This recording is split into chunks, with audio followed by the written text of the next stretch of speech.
call me Cuba Pete. I'm the king of the rumba beat. When I play the maracas, I go chick, chicky, boom, chick, chicky, boom. Hey! From Studio A in Las Vegas, hi, I'm Pedro Jose Greer. They call me Joe, and this is Cuba Pete, no laughing matter. And I'm the founding dean at the Roseman University College of Medicine, where we're trying to start the medical school for the future. And the idea of the show is the interaction of society and health outcomes and how we need to change medical education to really produce a physician for the future that understands. We have various things we do. We're not going to be community engaged. We want to be community dependent. And that becomes something very important. We can't be siloed out. We need to be part of these communities. And it is with great honor and humility today that we have Captain Carlos Hank here. And first off, I'd like to start off by saying thank you for your service, not only to our country, but to the community. He's a 12-year veteran of the Marine Corps and been captain now since 2020, correct? Yes. He is he's with the Las Vegas Metropolitan Police Department, commanding all aspects of the Bolden Area Command. That's the 17 square miles approximately in and around the historic West Side. He is a true believer in community policing. You do over 100 community events a year, don't you? Yes, we do. And what got you interested in doing that? Well, one, being assigned to Bolden Area Command, the historic West Side of Las Vegas has a lot of needs for outreach. And Bolden Area Command is uniquely situated because there's some unique things about Bolden. One, it's named after Larry Bolden.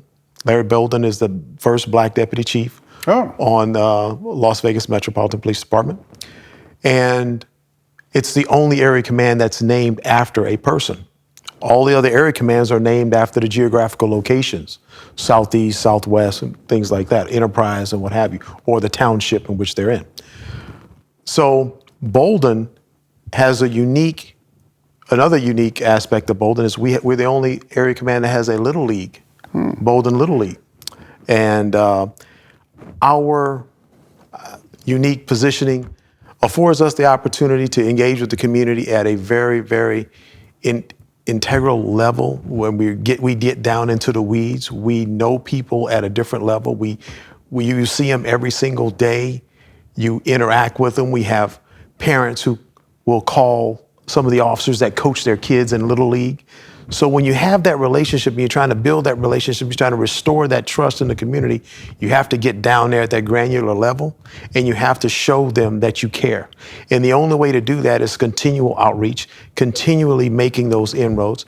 We have now Bolden Lions, which is a soccer program. The west side of Las Vegas is changing to a heavy Hispanic community. And we have a lot of folks that don't feel comfortable with the police department. So we have to constantly find different ways to engage and interact with them. And Bolden Lions is allowing us to do that. They are the first year Bolden Lions, they went out of state and they placed in every competition they were in. And that engagement has turned the corner for a lot of the Hispanic families in our community. And they are seeing that the police in a whole different light, where we have people that it helps us solve crimes. Because those relationships, they trust us now. When people, something happens in their neighborhood, a lot of times people close the door. Now they open the door. Now they make the call. And I'm glad you brought that up about trust, because that's one of the things that my profession has not earned in a lot of these communities. And that's where you're seeing a lot of the vaccine hesitancy. If I'm going into a Hispanic community, being a Cuban American, I'm going to speak in Spanish. It makes them feel much more comfortable. And it becomes important that in our faculty and in our student body, we are equally as diverse as the rest of Las Vegas.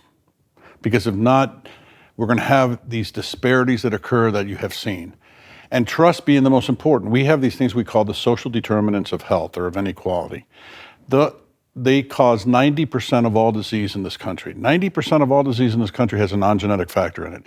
It's caused by something in society. Okay, obesity is diet and lack of exercise, which leads to diabetes. Diabetes leads to the number one cause of blindness and renal failure, and the number one cause for amputations. all of these things could have been prevented. We have 10 domains that we follow with these things, whether it's food insecurity. When you go to visit a doctor, they'll ask you once if you have a job. They never ask you again. Wow. So we follow these things, and we also do a thing called household-centered care. If you're in these communities, chances are you're working 2-3 jobs without benefits. One day to see the doctor, that's 20% less you're going to make. That's not a very friendly proposition. Plus what we charge you. Right. You know, and plus we're not going to give you the results over the phone, because the way the system is driven is we get paid only if you come in. So that's now 40% you've lost in a week, if that's what's going to happen. So you're going to wait and wait and wait before you come to see the doctor. By the time you get there, now you're really sick. And generally they go to the emergency room because there's no other place to go to. We want to be able to give opportunities to family. And one of the things we want to do is work with you. If somebody has a handgun in the household, we'd love you all to come in and teach them gun safety. We'll pay for the lock, because 80% of deaths from handguns are suicides or accidents. These are what people fail to see, that statistic that comes in with it, obviously meaning we have a big mental health problem in this country that we need to address, which I'm sure you guys see a lot, especially with substance abuse and the different things that lead into that. And we need to address it. We need to be frank about these things, and we need to say, what is the solution? Not sit at the table and argue from one political side to the other, but come up with a solution. And that's where we need to all work together. Now, you're from Lake Charles, Louisiana. The Yes, site I am. of a hurricane, just not, well, you got the western side this time, but before you got one, a direct hit. Yes, we did. Although you told me the only time you've been in the eye of a hurricane is when you worked in Orlando. Yes. Yes. So Orlando, and being in the eye of a hurricane is one of the most eerie feelings I've ever experienced in my life.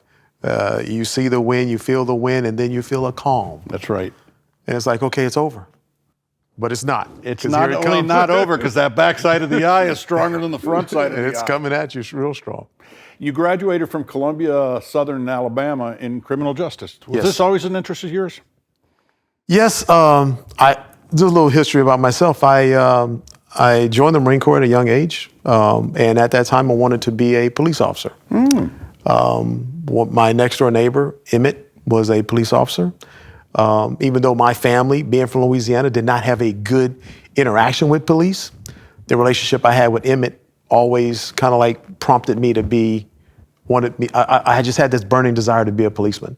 So 2 things I wanted to be. I wanted to be a Marine and I wanted to be a policeman. And I accomplished both of them. So, but Emmett was one of those guys that he was just always squared away. He was one of those guys that you looked at, you're like, man, that guy there, he's got his stuff going on for him. And he was a good guy. And I just, I kind of like admired him from afar. He wasn't very social, but anytime he talked to you, you listened and you were engaged. And I just looked up to the man and was like, wow, I want to be like that one day. And in community policing, did that influence you? Showing that relationship that you had out of the respect, and then going in the community and listening to people? Because people are going to tell you a lot of stories. When you have the opportunity to hear the perspective from the community, and then you relate it to your own perspective, it kind of like drives it home, the need for law enforcement to be engaged. And when you've lived it and you've seen it, and then you have it echoed in your ear, you know what you need to do to push that community engagement, to continue to establish those relationships, to continue to draw out and give of yourself. Because my community-oriented policing team, they work. I expanded it to 7 officers and a sergeant, and now we have 7-day-a-week coverage. Oh, really? So, right, because we need to be able to engage at all times. Community engagement is not, Monday through Friday. So I have some budgetary constraints, and I've pushed those to the point to where we're giving more on the weekends, because there's a ton of events that occur on weekends, and our officers need to be there. Our officers need to be engaged. We just had one at Porta del Sol Apartments, 1915, I believe it's Simmons. where they got a chance to come out and dunk the captain. So I got to sit in a dunk tank, and but I noticed that I had more employees trying to dunk me than I had little kids trying to dunk me. So that was interesting. But to see the smiles on those kids' faces, and now when I drive over there, we've built some relationships. We have some single mothers over there that are like, talk to my son. And as you know, a lot of young Black boys, the stigma of their engagement with the police department is in question right now. Right. So establishing that relationship, making sure that they understand that they have an advocate on their side and they have someone they can talk to, that's very important for them, because they don't, if we can establish that relationship early on, we'll be able to change their life down the road, how they interact with law enforcement, what they expect from law enforcement, and what we expect from them. I think that's a beautiful thing when you're able to do that. I think that's incredible. I really think that's incredible. And the fact that you're doing this, because my profession is just beginning to learn how to get out of its little silo and into the community, and realizing that we're part of the community. Unfortunately, my profession doesn't represent communities. It's something like 70% of all medical students come from families that make $250,000 or more. Wow. So there's your elitism. And an equal number come from 18 different colleges and universities. So what we want to do is get that first generation kid from Vegas, prepare the very best clinician we can. As we had at the prior institution where we started a medical school, we had 55% of our students were Black or Hispanic. Wow. In America, only 5% are Black, and 1/3 of that are in leadership positions. Hispanics at about 5.5%, and equally as low. Actually, there's only 4 Hispanic deans in the United States of America, and 3 are in Puerto Rico. Wow. And so it becomes vitally important that we understand these things and make a concerted effort to change it, like you're doing, going into the community. This country has been through a rough time the last few years, and what we've seen and what has come out. And where you and I grew up in the South, racism was very, you could palpate it. I mean, it's in your face. It was in your face, 100%. We had here as a guest, Spencer Haywood, who is from, as he says, Silver City, Mississippi. Ain't no silver, ain't no city. And he talked about when he went to school up in Detroit, he's walking down the hallway. Now this is probably the late 60s, 66, 67. And a white professor comes out and he turns and looks down on the ground and says, why don't you look at me when you walk past? He said, sir, where I'm from, you're not allowed to do that. And to change those things, to make an effort, to have somebody as accomplished as you, a staff sergeant after 12 years in the Marine Corps. Let me see. Here you were, in 2006, a Medal of Honor winner for his actions in response to a triple homicide. You were one of the first responders, and talk about October 1st. October 1st was probably one of the most challenging days for the Las Vegas Metropolitan Police Department. Our sheriff has always prided us with being on that tip of the spear engagement of the community and doing everything we can to prevent any type of terroristic activity here in this community. We want to be the safest community in America, and we want to be the safest tourist destination. And on that day, we weren't. So how do we get better from that? And how do we respond that night? Well, what happened that night was you had every law enforcement agency around this region, including even Southern California area, come to the assistance of Las Vegas. And that was built through the relationships we have with different law enforcement partners. But it showed us some weaknesses, and out of that we had to take a look at inside ourselves and say, hey, how can we get better? And as an agency, we boiled down with the help of some folks in Washington. They came out and looked at our practices, said, hey, you can get better in these areas. And it's like 80 or 90 different areas. And I'm pleased to say that we have about 90% of those suggestions or recommendations have been accomplished. Wow. And a lot of that has to do with the willingness for an agency to change and a willingness and a drive to get better. And we've seen some of the ails of other agencies, and we have had to learn from it, and ails from our own agency. And one thing that I would say saved our bacon on that day was our relationship we have with the fire department. You go to other regions, and the fire department and police officers are a lot of friction going on there, for whatever reason. But on days like that, and on days like we're coming up to right now, September 11th is right around the corner. Mm-hmm. It's been 20 years since that event occurred, and you saw the come-togetherness of the Port Authority, the firemen, and all of the different agencies that came together in New York. And they kind of like set the standard for working together as they got through that particular incident there.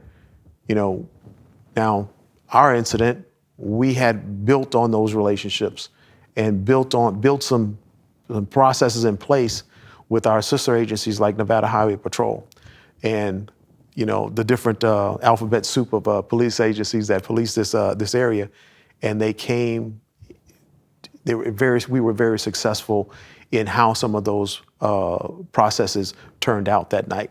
However, we realized there were areas for us to get better, and we constantly work to get better in those areas. And so we're going to come to you so you could teach us in my profession how to do this? Is that what you're offering? Because we'll take it. Well, I tell you what, the modeling is there, and we do everything we can to model the way for other professions and other agencies. We go around the country and we show, and we show what hurt us on that day. We show where our shortcomings were so that others can learn from us. Now, you're not the first Hank. No. In the Metropolitan Police Department, is that true? I am not. I have an older brother, Charles Hank. He retired 2 years ago as assistant sheriff here in Las Vegas, and so he actually has a son on the department. Oh, really? So yes. So now you got the third generation. Yes, and then we have some other relatives that are on the agency that work in different capacities on the agency also. So it's kind of like a family affair now. I see. So we're going to change the name to the Hank Metropolitan Police Department? I don't know if that's going to go over too well. So we'll keep it Las Vegas. We'll pump the brakes on that one. Okay. Sounds good to me. The family is something very important to you. Yes. You have 3 daughters? Yes, I do. 2 grandchildren? Yes. Now the smile comes out, okay? How old are they, the grandkids? I have one's 4 and one's 6. So my granddaughter, London, she's going to first grade. And then I have my grandson. He is basically going to preschool right now and loving school, loves to learn, and very exciting to see them, engage and just grow as little people. And you see how curious they are. And if we could all have the same curious, reckless abandonment as it comes to learning, I think, if we set aside some of our grievances with life, yes, and just get down to the brass tacks of learning, I think we could take it to the next level. Our younger generation can teach us a few things, and they teach me something every single day. So then you don't mind if we try and influence them to become physicians? I don't mind at all. Okay, there you go. There you go. Now what we need to do is saturate the medical profession with the spirit and the intellect that you have, and then we can make it better. There we go. And first of all, you and I met on at the Jackson Street Festival. Yes. Very impressed with you. And you were just like a normal guy. You had a uniform on, but you were just like a normal guy. And we're talking about being from the South and how nice it's not to have humidity. We got the blow dry heat here. That's what. Not only that, nobody told me about the dry cold. That's the other. They tell you about the dry heat, but you get out here and you go, there's a dry cold here, folks. It's bone chilling. Yes, it is, because it's even drier when it's cold than when it's hot. But we're nice to get away from those hurricanes, and our prayers are into everybody in the Southeast that was affected by that. Yes. And in particular, people don't realize it, but with hurricanes, it's not the hurricane itself. It's after the hurricane. There's going to be people out there without power for a month. And remember, with a storm like this, you lose shade, you lose your house, and there's not even drinking water. And now with Louisiana so high up on the COVID list, that's also another deep concern. New York and Jersey and Philly didn't fare too well either, actually. They did worse.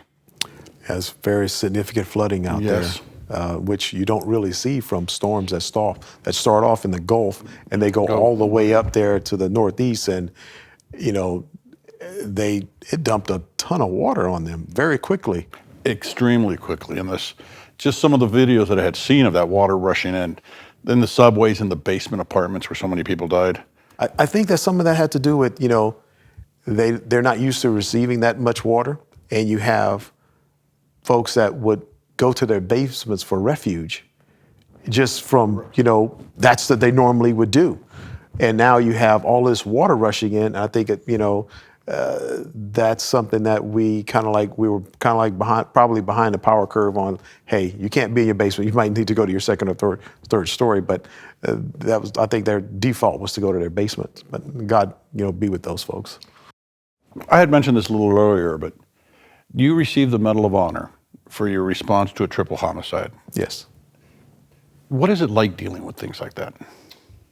Well, as a law enforcement officer, you go when called, and when the bullets are flying, you go the direction of where the bullets are flying to, and you're going there to prevent and to intercede in that particular situation to save life. And on that day, it was basically a neighborhood block party, and some gang members came there and they were asked to leave, and they didn't want to leave. And some of the organizers of the event asked them to leave, and they resorted to violence. And unfortunately, some people lost their lives. And the response by all of the officers out that day was incredible, because you had as I turned the corner, you had a sea of humanity running toward me.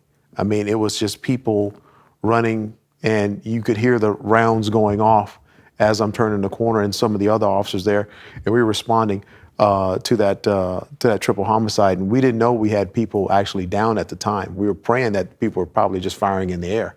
But we quickly learned that there were people that were injured. And we made our way to the victims, brought in the fire department and medical personnel, brought them in, and we got some of those folks out of there in time to save their lives, because there was more than just the triple homicide, the three people that lost their lives. There were other folks that were injured that could have lost their lives that day that didn't, because of the actions of the officers that responded. And we had some very, very outstanding cops that responded that day. I just so happened to be on that team, and I did what any other cop would do that day. And I think I was recognized, and I appreciate being recognized, but every cop, that's what they want to do. The notion that a cop leaves their house or leaves their family and want to hurt someone, that's not what we're about. The last thing you want to do is hurt someone. You want to help. You want to be that sheepdog that's going after the wolf. The wolf's trying to attack the sheep. That ain't gonna happen on your watch. You want to make sure that doesn't happen. And unfortunately, we have some ill actors in law enforcement that have painted the picture for law enforcement that's caused some issues. But I think the overall arching feel on the Las Vegas Metropolitan Police Department, the community knows where we stand. Have we had our problems? Yes, we have. But we strive every day to get better. And not only that, I think with your leadership and what you're doing, especially with the community policing, with what you're doing in a historic part of the city. Because I learned that the west side does not mean they were west. They were west of the railroad tracks. More or less, yeah. Yes, because I know in the South, where I grew up in South Florida, there was a west side of the railroad tracks. If you were black, you were not allowed to live to the east, because that's where the coast was. So that's where the segregation began in South Florida and all the way up the state of Florida. And that's also where the riots were in 1969, 1970.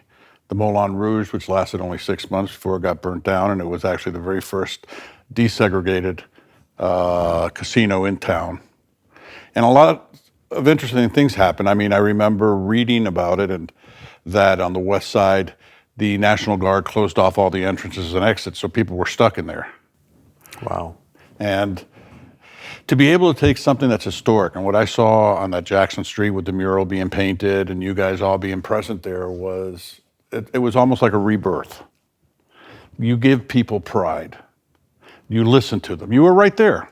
Yes. And not just you, there were other police officers there Oh, too. yes. Oh, yes. My team was out there, and you had different other agencies that were there. You had some community members, leaders, councilmen, commissioners that came out and supported. And it's good when you're all on the same team. You're all fighting for the same want and desire for the success of the community. I think, and that's what's most important.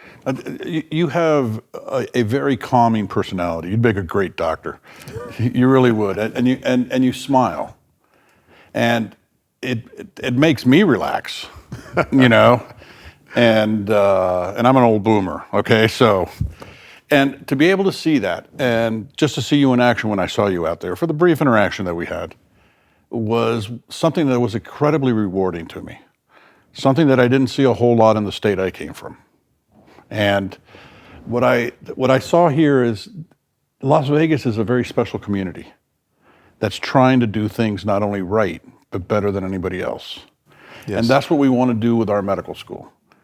But we want to bring first generation kids into medical school, have them graduate with the highest rates and the highest scores of any school in the Southwest. We want them to train in the best centers around the country. We want them at Mayo. We want them at Hopkins. We want them to be there so that they can come back here with that training. Because we know that first generation college students will become the first ones to return home, because this is where they grew up and this is where their family is. And that's the plan that we have. We also have a very unique system of teaching students. We want to be in the community. We don't want to be just community engaged. We want to be community dependent. We want our students out there for 4 years. We want them working with you and your police officers. If somebody has a handgun at home, you can come in and teach gun safety to them. Our pleasure. We will be the ones buying the locks. All right. Okay, and then that'll be all the different things. If you could give a suggestion, what do we need to change in medical education? I think you're on a pretty good path. Contacting our kids at a young age. Letting them know it's possible. Yes.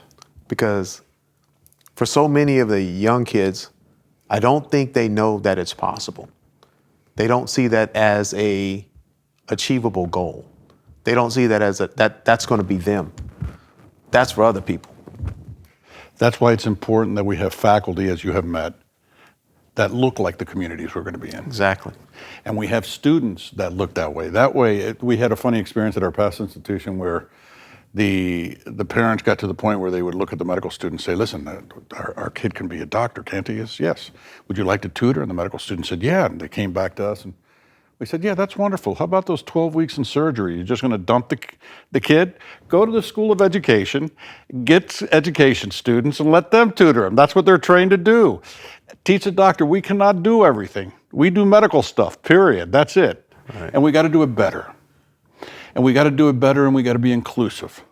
And the other thing we want to do that's different is we think the community is so important in teaching our students. We want to give community members that teach our students faculty appointments, not just MDs. Wow. You don't even have to be a college grad. I just want you to, if you're teaching our students things that are important, why can you not also have a title? Wow. We want to be there as equals and many times lessers. We're there to learn. And we're dependent on the community for a very simple reason. They're preparing our future workforce for healthcare, which is going to be highly analytic, highly technical, but we still have these incredible disparities for those that can't get to a doctor, haven't seen a doctor like we saw during COVID. Where telemedicine is so important, but it was developed for rural and the poor that couldn't get to a doctor. Guess who did not get telemedicine during COVID? Rural and the poor, because they didn't have a doctor to talk to. So these are places we want to launch our programs. We are particularly interested in the historic West Side. Well, we want you there. And we will be there and we will follow. We're pretty good at that. Actually, profession's not really that good at following, but we'll learn. We'll learn and do that. All right. And first and foremost, I think the Hank that started all this and sent us 2 Hank brothers and now some other ones in what you're doing for this community. We hope to be half as successful as you have been in making a change and making it a better life for others. Well, you know, you hit the nail on the head with leadership. We have a pretty good leadership team at the Las Vegas Metropolitan Police Department, starting with the sheriff, you know, and my chief, Jim Seabach, Sheriff Lombardo. We have a ton of folks there that are pushing and driving for change and pushing and driving for us to take that next step in law enforcement. And it starts with that engagement of the community. Well, we're going to listen to you. We're going to watch, take notes, because that old expression, what happens in Vegas stays in Vegas. We want to be part of Vegas, that what happens in Vegas, the world comes to see how it's done. All right. You know, that's it. Sir, thank you very much. And again, thank you for your service to both our country and our community and for everything you've done. And from Studio A in Las Vegas, this is Cuba Pete saying thank you for listening, and let's make this a better world. Thank you.